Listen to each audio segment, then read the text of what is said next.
Today's book is called The Grateful Statues. It's about an old man and an old lady who were very, very hungry. And the old man set out for the marketplace to sell the hats that they made. See his lovely hat? But on the way, he came across some beautiful statues who were terribly cold. He was a kind man, so he gave all the statues his own hats. He didn't end up being able to sell any at the market, so they didn't have any food for their lovely New Year celebration. But during the night, the hatted statues did something.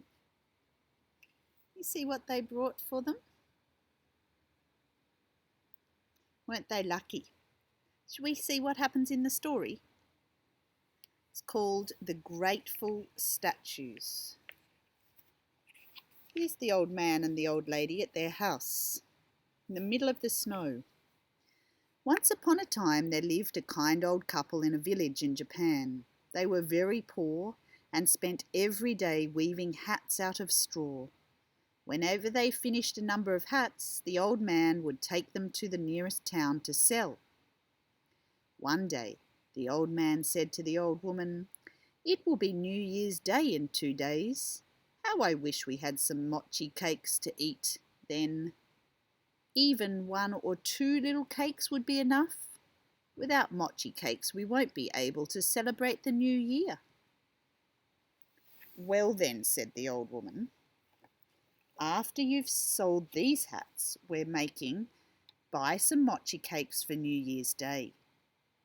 So early the next morning, the old man took the 5 new hats that they had made and went to town to sell them. But when he got to town, he was unable to sell a single hat.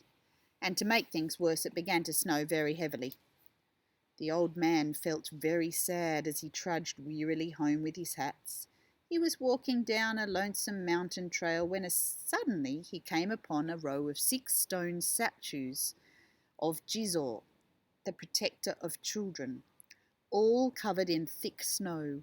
My, now isn't this a pity," said the old man. "These are only stone statues of Jizo, but even so, just think how cold they must be standing here in the snow."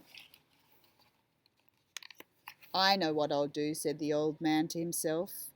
He unfastened the 5 new hats from his back and began tying them one by one onto the heads of the statues. When he came to the last statue, he suddenly realized that all the new hats had been used. "Oh my," he said, "I don't have enough hats." But then he remembered his own scarf, so he took it off his head and tied it onto the head of the last statue, and then he went on his way home. When he got home, the old woman was waiting for him by the fire. She took one look at him and cried, "You must be frozen half to death. Quick, come sit by the fire. What did you do with your scarf?" The old man shook the snow